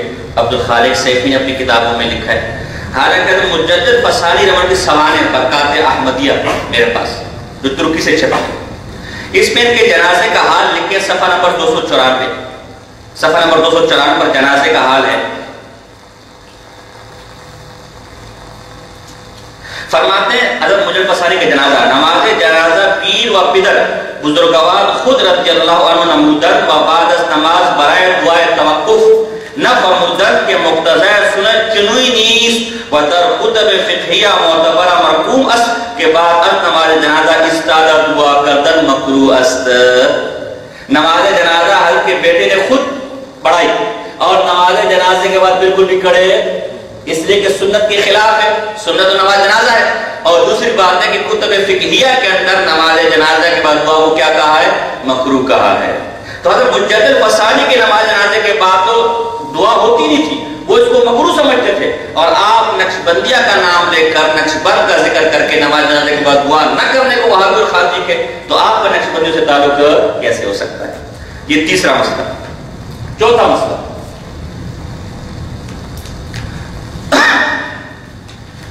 یہ میرے پاس خود نقشبندی سلسلے کی بہت بڑے بزرگ ہیں، قاضی ثناء اللہ پانی پتی رحمہ اللہ، آپ نے نام سنا ہوگا، تفسیر مظہری والے، ان کی بہترین کتاب ارشاد الطالبین فارسی میں، ہم نے ایران سے اس کا فارسی نسخہ منگوایا، یہ خود سیفیوں نے اس کا ترجمہ کیا ہے بستان السالکین، لیکن یہ تحریف کا نسخہ ہے، اس میں کئی صفحے غائب کیے ہوئے ہیں، کئی صفحے کیا کیے ہوئے ہیں، خاص کر جہاں شیئا للہ کو شرک ہے کہ یا عبد القادر شیئا للہ دی کے اس کو غائب کیا ہوا، جہاں مزارات پر گنبد بنانے کو مکروہ ہے اس صفحے کو غائب کیا ہوا، لیکن پھر بھی بہت سی باتیں ہیں، تو اصل آپ نے اپنے پاس اصل فارسی نسخہ بھی رکھنا ہے، تو چونکہ چند حوالے اس کے اندر موجود ہے لہٰذا میں کسی سے حوالے دے رہا ہوں، کسی کو ذکر کر رہا ہوں۔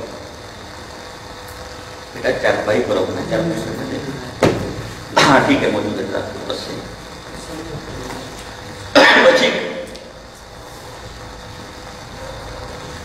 کے صفحہ نمبر 43 پر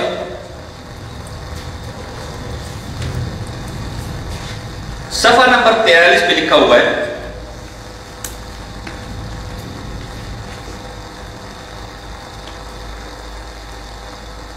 اولیاء را علم غیب نہ باشد، اولیاء علم غیب نہیں جان، جبکہ علم غیب پر کیا کرتے ہیں؟ مناظرے کریں گے. یہ عبد الخالق سیفی نے لکھا ہوا ہے، احمد شاہ سیفی نے لکھا ہوا ہے. ان کے ایاز بادشاہ جو ان کا پشاور کا مناظر، اس کا صدیق صاحب کے اس موضوع پر مناظرہ طے ہوا تھا. تو حضرت قاضی ثناء اللہ پانی پتی کیا کہتے ہیں کہ انبیاء علم غیب نہیں رکھتے. صفحہ نمبر 48 پر اس کا ترجمہ انہوں نے خود لکھا ہے. اگر کسے گوید کہ خدا و رسول بری عمل گواہ ان کافر شود، کوئی یہ کہ اس کام کو جو میں کر رہا ہوں اللہ اور اس کا رسول گواہ ہے، تو کیا ہو جائے گا؟ کیوں؟ من تزوج آگے آ جائے گا ہمارا، من تزوج بشہادت اللہ و رسول اللہ ینقض و یکفر لتقاضی ان نبی صلی اللہ علیہ وسلم یعلم علم الغیب. اس وجہ سے کافر ہوگا. کس نے اللہ اور اس کے رسول کو گواہ بنایا تو یہ کافر ہو جائے گا. کیوں؟ کسی رسول کے بارے میں یہ گمان کر دے وہ کیا جانتے ہیں؟ علم غیب جانتے ہیں.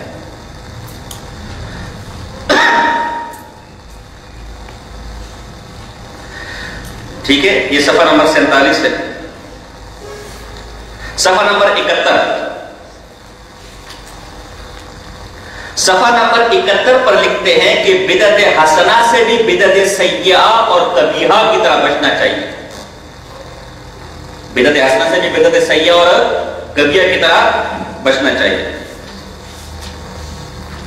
نقشبندیوں کی نظریات آپ کے سامنے آ رہے ہیں. اسی طرح یہ قاضی ثناء اللہ پانی پتی رحمہ اللہ، یہ لوگ عرس کو جائز کہتے ہیں. یہ مسائل چونکہ نہیں کتابوں میں نقل کے لئے تو میں بار بار نام نہیں لے سکتا، یہ 2-3 کتابیں ٹھیک ہے نا. یہ لوگ عرس کرتے پھر سے فرمان کر عرس کرتے سالانہ.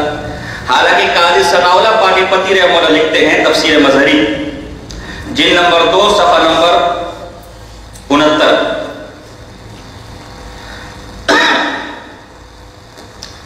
لا يجوز ما يفعل الجهال بقبور الاولیاء والشهداء من السجود والطواف حولها واتخاذ السرج والمساجد عليها ومن الاجتماع بعد الحول كالاعياد ويسمونه عرسا. اور جو سال کے بعد جمع ہوتے ہیں اور سے کیا کہتے ہیں؟ یہ عرس ہے. یہ جائز نہیں. قاضی ثناء اللہ پانی پتی رحمہ اللہ لکھتے ہیں. اسی طرح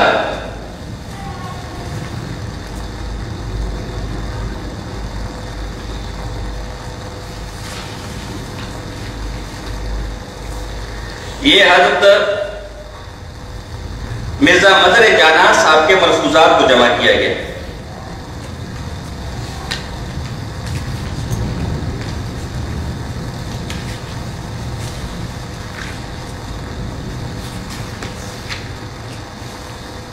اس کے صفحہ نمبر 198 معمولات مظہریہ.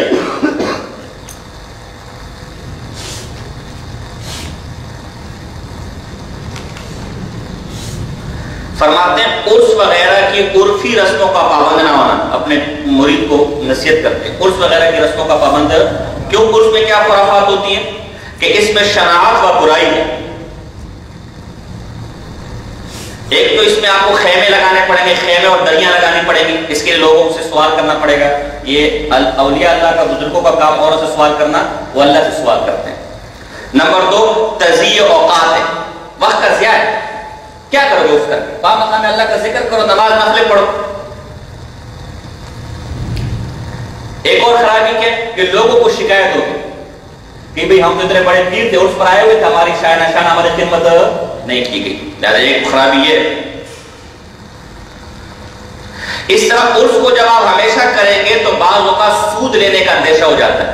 ظاہر ہے اس میں تو بڑی بڑی دیگیں رکھنی پڑیں گی، بزرگوں کو ٹکٹ دینے پڑیں گے، کھانے پینے چلتے رہیں گے، قوالیاں ہوں گی، دیگر چیزیں ہوں گی، اس کے لیے قرضے لینے پڑیں گے اور بعض اوقات سود دے کر قرضے لیے جاتے ہیں.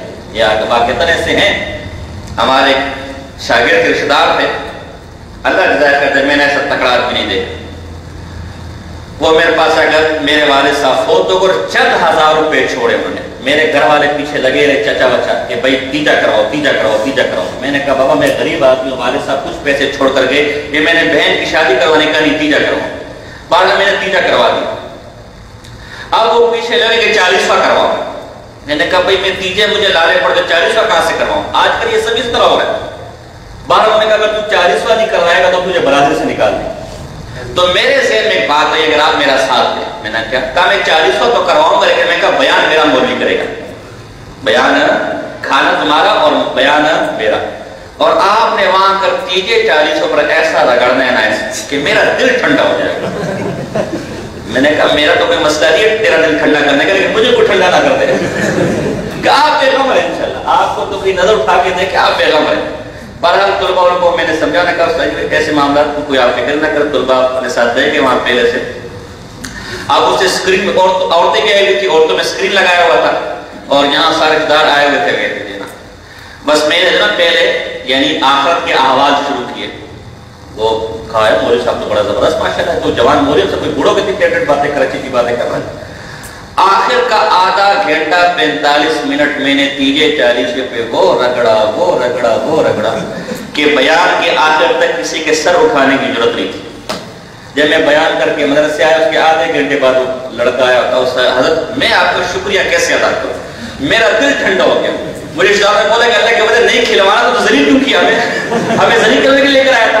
پھر میں کہا کھائے کھانا، میں کہا ہم ہاں یہ کھانا آرام ہے اور دے گئے تھے. وہ بغیر کھانے کے چلے گئے اور دے گئے میں باہر لے کر آ گئے اور طلباء میں تقسیم کر دیں طلباء میں تقسیم کر دیں گے. وہ ایسے چلے گئے، میرا دل ٹھنڈا ہو گیا بس. اور اللہ اب تک 3-4 سالوں کو دوبارہ کسی کورس کا مطالبہ اس کے پاس نہیں آئے گا تو پھر اسی مولوی کو بلائے گا کہتے. تو یہ اسی طرح ہوتا ہے. یہ تیجے 40 پہ سود لے کر حرام ہے کہ نہیں؟ تو دیکھو مشائخ نقشبند اس سے منع کرتے ہیں کہ یہ کام نہ کرو. حالانکہ آپ عرس کے منکر کو نجدی اور وہابی کہتے ہیں.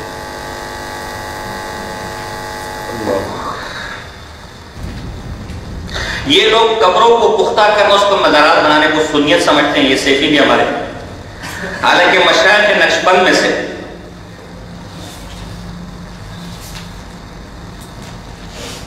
فرماتے ہیں قاضی ثناء اللہ پانی پتی مالا بدھا بنو، چھوٹے درجے میں پڑھائی صفحہ نمبر 84.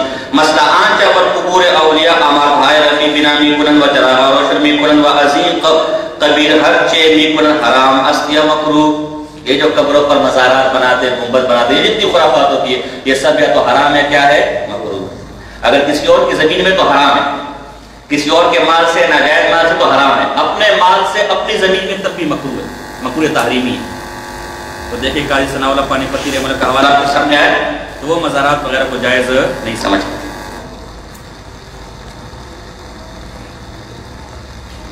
یہ لوگ تیجا 40واں کرتے. حالانکہ قاضی ثناء اللہ پانی پتی رحمہ اللہ مالا بدھا بنو کے دل کے بعد مردن من رسوم دنیاوی مسل دہاں و بستہ و چاہنا و چشمائی و برسی ہیچ نہ کنا. اوہ میرے مرنے کے بعد یہ 10واں 40واں برسی وغیرہ ان میں سے کوئی کام بھی، یہ ساری دنیاوی رسم و رسومات مالا بدھا بنو کے اندر. برحال ایسے کئی حوالے میں اور بھی دے سکتا ہوں. تو یہ آپ نے دیکھا کہ ان کا نقشبندیہ کے ساتھ بھی کوئی تعلق، اس لیے کہ نقشبندی بزرگوں کے اور مشائخ کے. اسی طرح میرے پاس ایک حوالہ ہے، یہ مکتوبات قدوسیہ ہے جس کو اپنے بزرگوں میں مانتے. نقشبندی سلسلے کے بڑے بزرگ تھے، انہوں نے بھی لکھا ہے. یہ صفحہ نمبر یہاں صفحہ نمبر 44 ہے اور مکتوب نمبر 11 ہے. مکتوبات قدوسیہ میں صاف لکھا ہے کہ یہ تیجے 40 میں یہ کرنا یہ دنیاوی رسوم. دیگر بھی حوالے پیش ہو سکتے ہیں، یہ میں نے تو نقشبندیوں کے ساتھ میں کوئی تعلق نہیں. یہ ایک نمبر 1 بریلوی ہے، پکے بریلوی ہو گیا. نمبر 2 تصوف کے ساتھ کوئی تعلق ہو گیا. نمبر 3 نقشبندیہ کے ساتھ بھی کوئی تعلق ہو گیا. نمبر 4 یہ اپنے آپ کو حنفی کہتے ہیں. کیا کہتے ہیں؟ حنفیت کے ساتھ میں کوئی تعلق نہیں. تفسیر الشرع یہ میری کتاب ہے، رضا خانیت و مقابلہ حنفیت. اس میں آپ پڑھ لیں گے میں نے تفصیل کے ساتھ یہ نظریات نقل کی کہ ان بریلی حضرت کا ہمارا کوئی حنفیوں کے ساتھ تعلق نہیں. چند حوالے میں ذکر کر دیتا ہوں. پہلی بات تو ہے کہ انہوں نے خود اپنی کتابوں میں لکھا ہے، مناظرے بھی کرتے ہیں کہ علم غیب نبی اکرم صلی اللہ علیہ وسلم کو ثابت ہے. جو علم غیب کا منکر ہے وہ وہابی خارجی ہے. نہ سمجھے؟ حالانکہ ہمارے حنفیوں کی کتاب فتح القدیر کے اندر لکھا ہے رجل تزوج بشہادت اللہ و رسول اللہ ینعقد و یکفر الاعتقادی ان النبی صلی اللہ علیہ وسلم یعلم علم الغیب. ہم تو کفر کا فتویٰ لگاتے ہیں. شرح اکبر کے اندر کیا لکھا ہوا ہے؟ شرح اکبر صفحہ نمبر 422. شرافِ اکبر دو ہیں، ایک ناقص اور ایک کامل ہے. یہ دارالبشائر والا جو قدیمی کتب خانے والا ہے وہ والا لینا ہے، وہ کامل ہے. ذکر الحنفیۃ تصریحا بالتکفیر باعتقادہ ان النبی علیہ الصلوۃ والسلام یعلم علم الغیب لمعارضۃ قول تعالی لا یعلم من فی السماء الا هو. حنفیہ نے صراحتاً یہ بات لکھی ہے کہ جو نبی کے علم غیب مانے کون ہے، جس کہ قرآن کی آیت اس کا کیا پیش آ رہا ہے، معارضہ اور ٹکراؤ پیش آ رہا ہے.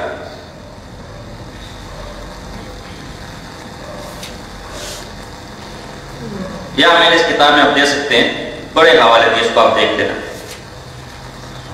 امام حنیفہ رحمہ اللہ، امام حنیفہ جو حنفیوں کے سردار ہیں، ان کا عقیدہ کیا تھا؟ اللہ اکبر. تفسیر مدارک جلد نمبر 3 صفحہ نمبر 723 قدیمی کتب خانے والا پہ. رأى المنصور في منامه صورة ملك الموت وسأله عن مدة عمره.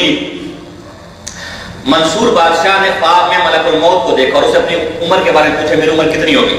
فأشار بأصابع الخمس. ملک الموت نے کیا کہا؟ اس طرح انگلی سے اشارہ کیا.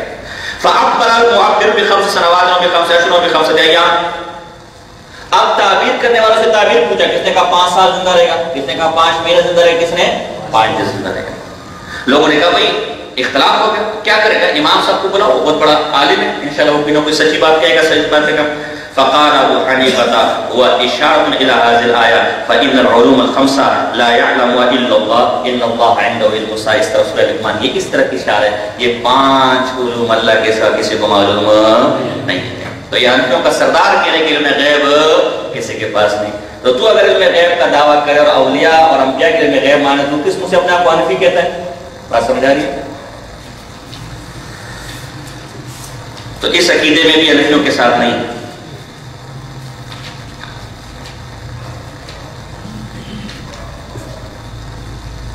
اسی طرح کس نے لکھا ہے؟ التحقیق المختار والا نے کہ یا عبد القادر شیئا للہ، یہ کہنا جائز ہے. حالانکہ جو قاضی ثناء اللہ پانی پتی رحمہ اللہ انہوں نے زیادہ طالبین میں اس کو شرک ہے کہ ناجائز ہے.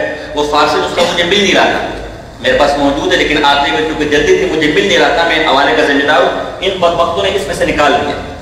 یہ تصوف ہے، خود بدلتے نہیں قرآن کو بدل دیتے. مصیبت ہے اہل بدعت. بتاؤ کیا مصیبت ہے؟ اہل سنت والجماعت قرآن دیکھتے ہیں عقیدہ بناتے ہیں، انہیں کوئی ٹینشن ہے قرآن پہ. اہل بدعت عقیدہ بناتے پھر قرآن پڑھتے ہیں. عقیدہ کچھ ہے قرآن لہذا وہ قرآن کی تحریف تعویل یا انکار شروع کر دیتے. تو اب انہوں نے بھی عقیدہ بنا دیا لیکن قاضی ثناء اللہ قاری پتی اس عقیدے پر نہیں تھے، تو انہوں نے سمجھ نکال دیا کہ کون پڑھے گا کون. یہ تو ہم صاحب کرامت ہے، ہم صاحب کشف ہے، تو ہم بھی بزرگان دین ہیں. ان کے اصول پر باتیں کر رہا ہوں، عالم میں سے کوئی دعوے نہیں ہے. تو میں بھی بہت پہنچی سرکار ہوں، مجھے کشف ہوا کہ انہوں نے صفحہ نکال دیا. انہوں نے کیا کر دیا؟ تو میں نے چپ کر کے ایران سے جو ہے نا وہ اصل والا نسخہ منگوایا، اس میں وہ صفحہ موجود ہے. اس میں صفحہ کیا ہے؟ پھر میں نے ایک اور چپ کیا، میں نے تو لاہور سے خود سیفیوں نے اصل فارسی نسخہ چھاپا ہوا ہے، لاہور سے خود، تو اس کے اندر بھی وہ صفحہ موجود ہے. اس کے اندر بھی کیا ہے وہ صفحہ؟ اسے کہتے ہیں کشف، اسے کہتے ہیں یہ کشف ہے. اس طرح کوئی کشف دکھاؤ، صفحہ تم نکالے پتہ ہمیں چلے. لیکن تو اس میں سے انہوں نے وہ حوالہ نکال دیا. یہ کشف کرامات، یہ ڈرامے، یہ تماشے، یہ ولایت کی علامہ، ہاں یہ ان کے اصولوں پر میں باتیں کر رہا ہوں. علامہ ابن حجر حیثمی کف الرعا کے اندر، امام ذہبی سیر اعلام نبلاء کے اندر، علامہ عبد الغنی نابلسی الحدیقۃ الندیہ کے اندر، علامہ امام کشیری رسالہ کشیریہ کے اندر، اور دیگر علامہ علی حجویری رحمہ اللہ کشف المحجوب کے اندر، دیگر کے حوالے 20 تک حوالے میں پیش کر سکتا ہوں کہ ایک شخص ہوا میں اڑے اور ایک شخص کو تم پانی پر چلتے ہوئے دیکھو، اس کی ولایت کا اس وقت تک اقرار نہ کرنا جب تک یہ نہ دیکھو کہ نبی کی سنتوں پر کتنا کرتا ہے، نبی کی سنتوں پر کتنا عمل کرتا ہے. عبداللہ بن تستری، سہل بن عبداللہ تستری رحمہ اللہ سے رسالہ کشیریہ کے اندر ہے. کسی نے پوچھا حضرت فلاں تو بہت بڑے بزرگ ہیں، ایک رات میں مکے سے فلاں شہر چلے جاتے ہیں، یہ کون سا بڑا کام ہے؟ شیطان روز آتا جاتا ہے، یہ کون سی ولایت ہے؟ لیکن روز اللہ کی لازمی گرفتار ہے، یہ کون سی بڑی بات ہے؟ کہا فلاں بہت بڑے بزرگ ہیں، پانی پر چلتے ہیں، یہ کون سی بزرگی ہے؟ مچھلیاں روز پانی میں تیرتی ہے، اس کو بزرگ مان لیں. پھر کیا؟ اکبر الکرامات، سب سے بڑی کرامت یہ ان تبدل اخلاقا مذموما من اخلاق محمود. کہ اپنے برے اخلاق اچھے اخلاق سے بدل دیں. یہ سب سے بڑی کرامت ہے. حجت الاسلام مولانا قاسم نانوتوی رحمہ اللہ برکت کیا. اور کے پاس ایک شخص آیا, آج آپ کا مہمان ہوں. یہ ٹھیک ہے بیٹھے, کوئی مسئلہ نہیں, آپ ہمارے مہمان ہیں. 3 دن ان کے پاس رہا, اور 3 دن جب جانے لگا, 3 دن کے بعد نانوتوی نے پوچھا کہ کس کام سے آئے تھے؟ 3 دن آپ نے کوئی کام ہی پتا ہی نہیں, کس کام سے جانے تھے؟ چھوڑے نہیں بتاؤ تو کوئی کام ہو تو کر دیں گے. آپ ناراض ہیں؟ نہیں بھائی بتا, میں کیوں ناراض ہوگا؟ اگر میں نے تو سنا آپ بہت بڑے بزرگ ہیں, اللہ کے بہت بڑے ولی ہیں, صاحب کرامت آدمی ہیں. میں تو اس نیت سے آتا ہے کہ اتنے بڑے بزرگ ہوں گے, راتوں کو ہواؤں پہ چلیں گے, ایک دن میں مکے چلے جائیں گے, ایک رات میں مدینے چلے جائیں گے, دن میں پانیوں پر چپ کریں گے تو کھانا آ جائے گا, چپ کریں گے تو پانی آ جائے گا, چپ کریں گے تو دنیا ادھر سے ادھر چلی جائے گی. میں نے تو 3 دن میں آپ کو عام انسانوں کی طرح دیکھا, عام انسانوں کی طرح چلتے ہیں, کھاتے ہیں, بیٹھتے ہیں, اٹھتے ہیں, پیتے ہیں. میں نے تو کوئی آپ کی خاص کرامت ہے, پھر بزرگ کس بات پر کہا جا رہا ہے؟ حضرت نانوتوی نے اپنا عجیب جواب دیا کہ میاں یہ بتا, ان 3 دنوں میں میرا کوئی ایک عمل, میرا کردار, میرا گفتار, میرا اٹھنا, میرا بیٹھنا, میرا چلنا, میرا بولنا, میرا پہننا, میرے اخلاق, میری بات, میرا کھانا پینا, کوئی ایک طریقہ تمہیں ایسے دیکھا جو نبی اکرم صلی اللہ علیہ وسلم کے طریقے کے خلاف ہو؟ اس اگر میں نے کوئی ایسی چیز نہیں دیکھی, پر میں اس سے بڑی کرامت تجھے کیا دیکھا؟ الاستقامہ فوق الکرامہ, دین پر ثابت قدم رہنا, دین پر قائم رہنا, یہ سب سے بڑی کرامت ہے. اس سے بڑی کرامت تجھے کیا دیکھا؟ بات سمجھ؟ تو یہ ہمیں چیزوں کے قائل نہیں ہے, لیکن یہ ان کے اصول پر انہوں نے اس کو تصوف کا معیار سمجھا ہوا ہے. اور دجال پر سب سے پہلے ایمان لانے والے یہی ہوں گے, کیونکہ دجال بھی حرکتیں کرے گا نا, چپ کیا تو بارش ہوگی, چپ ہوگا تو مردہ زندہ ہوگا. یہ بڑی پہنچی سرکار ہے. یہ کیا ہے؟ یہ ہمارے یہاں معیار تصوف کا. اس لیے ان کے اخلاق ایسے, جو بھی میں نے اس لیے ان کی کردار کے تصوف جس کو سمجھ لیا. ایک میرے پاس صاحب ہے, ہمارا پیر صاحب بہت پہنچی ہوئی سرکار ہے, بہت کیا وہ ایک وقت میں 25 سگریٹ پی جاتے ہیں. 25 آپ پی سکتے ہیں؟ میں کہا واقعی سلام ہے ایسے سرکار پر. ہمارے ایک جگہ بیان تھا, وہاں ایک پیر صاحب کی تصویر ہم نے دیکھی, ننگے تھے, کپڑے شپڑے نہیں پہنتے, پہنچی ہوئی سرکار پہ فلاں فلاں. تو میں نے بیان میں کہا اس نام مراد کو درسی تک تو پہنچاؤ, کپڑے کی دکان تک تو پہنچاؤ, ابھی تک وہاں بھی پہنچا, ننگا گھوم رہے, اور ہے کون؟ پہنچی ہوئی سرکار. یہ پہنچی سرکاریں نہیں, یہ پہنچی ہوئی ہیں لیکن کہاں؟ جہنم. یہ پہنچی ہوئی ہے لیکن کہاں؟ جہنم. پہنچی ہوئی سرکار تو نبی کی سنتوں پر عمل کرو, جس کا کردار گفتار نبی کی سنت کا پیمانہ ہو. بات سمجھ آ رہی ہے؟ تو بہرحال قصہ مختصر, یہ بات نہیں اور چلے گی. یہ چند چیزیں میں نے آپ کے سامنے اس کتاب کو تفصیل سے دیکھ لینا. تیسری بات یہ ہے ہمارا دعویٰ اگلا والا کہ یہ حالات خارج ہیں. یہ کیا ہے؟ نہ ان کا حنفیت سے کوئی تعلق ہے, نہ ان کا نقشبندیہ سے تصوف سے کوئی تعلق ہے, بلکہ کیا ہے؟ خارج. وہ ایک واقعہ مجھے یاد آ گیا, یہی جس چیز کو اپنے کرامت سمجھا ہوا ہے. وہ ایک پیر صاحب تھے, وہ جو بڑی پہنچی سرکار ہے, آپ نماز نہیں پڑھتے. وہ میں مدینے جاتا ہوں, مکہ جاتا ہوں, مجھے دائمی حضوری حاصل ہے, دائمی, تو میں وہاں جا کے نماز پڑھ لیتا ہوں. تو وہ ہم جیسے کسی آدمی کے درس میں آیا ہوگا, سن جاؤ, کوئی جمعہ شمع سے ہمارے پیچھے پڑا ہوگا, دیکھا صبر کر پیر صاحب, میں اب سمجھ گا تو کتنی پہنچی سرکار. اور پیر صاحب کو بولا پیر صاحب ہمارے یہاں دعوت ہے. پیر صاحب آئے, صحیح زبردست قسم کی دعوت کی, کھانا پینا زبردست, بکرے تلے ہوئے, مرغے تلے, حلوے ہر قسم کے, ہرے رنگ کے حلوے, نیلے رنگ کے حلوے, پیلے رنگ کے حلوے, سات قسم کے حلوے مانڈے رکھے. پیر صاحب نے صحیح پہ کھائے, بڑی برکت والا, یہ سب آپ کا دیا ہوا ہے, سب آپ کا کرم ہے, یہ سب آپ کی کرامات ہے, کھائے. پیر صاحب کی تبرک سمجھے کھا رہے. جب کھا لیا تھوڑی دیر بعد ہگنا بھی تو ہے نا, رم جب فل ہو گیا تو اس نے اچھلنا بھی تو ہے نا, کہ گرنا بھی تو ہے نا. پیر صاحب نے کہا میاں بیت الخلا کہاں ہے؟ خیر تو ہے. کہا وہ ذرا میں نے پیڑ ذرا بھاری اور ہلکا ہو کرا ہے. نماز مدینے تھے, ٹٹیاں پاکستان تھے, بہانے پاکستان تھے. یہ پاکستان ایسا مڑتا ہے, یہ گندگی کی لے رہے ہیں. نماز اتھے تے وضو بھی اتھے, کون اتھے ہی جاؤ, یوں کرو. نماز وہاں پڑھنی ہے تو استنجا اور وضو بھی وہی کر رہے. یہ کیا بات ہوئی؟ جب اللہ کی یاد اور ذکر اور نماز جیسی بابت کی جو آپ مدینے ٹوٹ جائے, اور جب ٹر کرنا ہوتا پاکستان کو رہ بیٹھے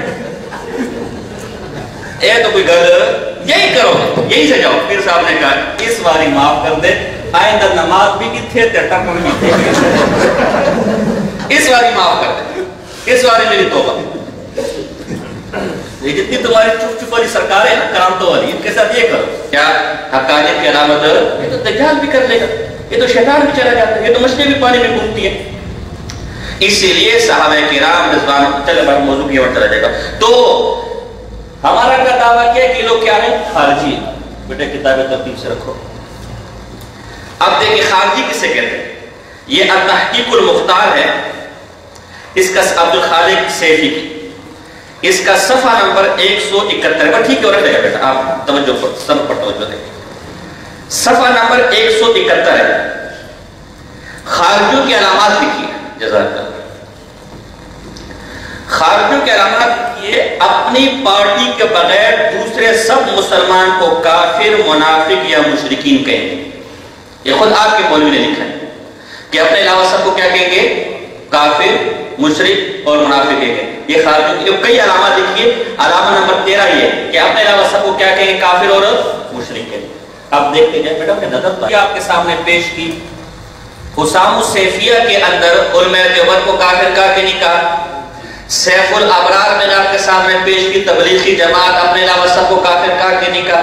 صوفی نثار کی الاختلاف آپ کے سامنے پیش کی کتاب, اس میں دعوت اکرام الحق, اس میں دعوت اسلام جو اپنی پارٹی ہے اس کو کافر کہہ رہے کہ نہیں کہہ رہے. یہ میرے پاس جناب جی یہ پیر سیف الرحمان کی ریاض السالکین ہے. اس میں پشاور میں ان کا اپنا بہت بڑا مولوی ہے پیر محمد چشتی, ان کے اپنے بریلی مولوی ہے. پیر محمد چشتی کو یہ مسلمہ کذاب سے بھی بدتر کافر لکھ رہے ہیں, یہ کوئی اس سے بھی بدتر کافر, ان کا اپنا مولوی ہے, اس کو بھی کافر کہا کہ نہیں کہا. دعوت اسلامی والے کو کافر مشرک کہا کہ نہیں کہا. اچھا جناب جی, اس کے علاوہ اسی کتاب کے اندر یہ مجموعہ رسائل ہے, اور یہ اس کتاب ہدایت السالکین, اس کا صفحہ نمبر 260 ہے.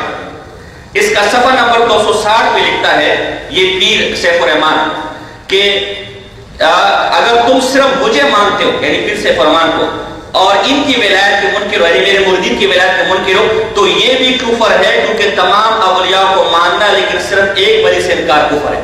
فرمایا میرا یا میرے مریدین کا انکار کرنا کیا ہے؟ کفر ہے. تو دیکھو اپنی پارٹی کے علاوہ سب کو کیا کہیں گے؟ کافر. حالانکہ نا بریلوی بہت سے کو اپنا بڑا مانتے اور نہ ہم اور نہ دنیا میں کہیں مسلمان, تو اپنے علاوہ سب کو کافر ماننا یہ خارجیت ہے کہ نہیں؟ اسی طرح اس کتاب میں لکھا ہے کہ کسی بھی ولی, کیونکہ ہم ولی ہیں, کسی بھی ولی کا انکار کفر ہے. اسی طرح اس کے اندر لکھا ہے کہ ماں باپ کا نافرمان یا استاد کا نافرمان کافر ہے. حالانکہ یہ کبیرہ گناہ ہے. ماں باپ کی نافرمانی کرنا, استاد مبارک اس میں ماں باپ کی نافرمانی کرنا, یہ کبیرہ گناہوں میں شامل ہے. اور کبیرہ گناہوں کی بنیاد پر تکفیر کرنا کس کا مسئلہ ہے؟ آپ سب ماشاءاللہ شراکت پڑھ کر ہے. خارجہ کا خوارج کا مسئلہ ہے کہ نہیں؟ تو یہ کبیرہ. اور یہ جو حوالہ دیا بڑے دجال ہے.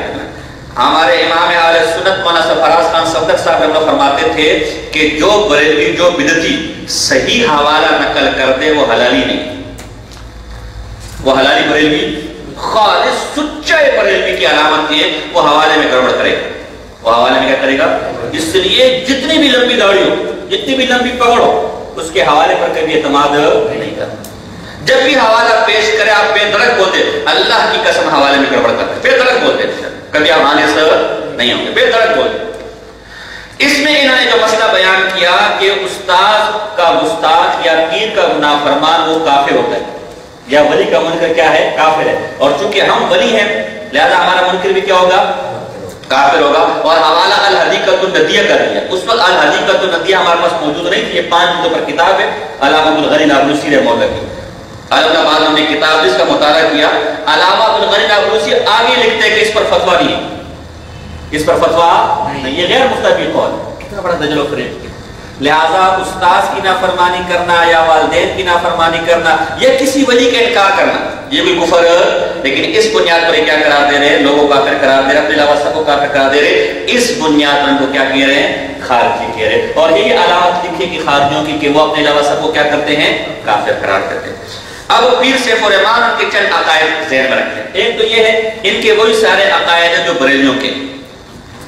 لہذا جب بھی آپ کا مناظرہ ہوگا تو علم غیب حاضر ناظر سب سب مسائل پر آپ کے مناظرے ہوں گے.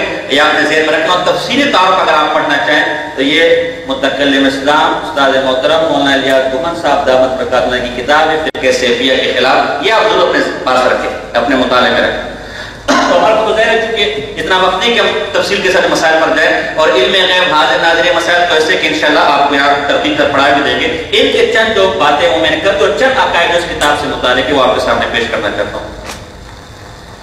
اچھا, ان کے خارجوں نے ایک اور علامت ہے, ان کے اپنے گھر کے مولوی الفتنۃ الشدیدہ کا ہے بیٹا, اور خطرے کا سایہ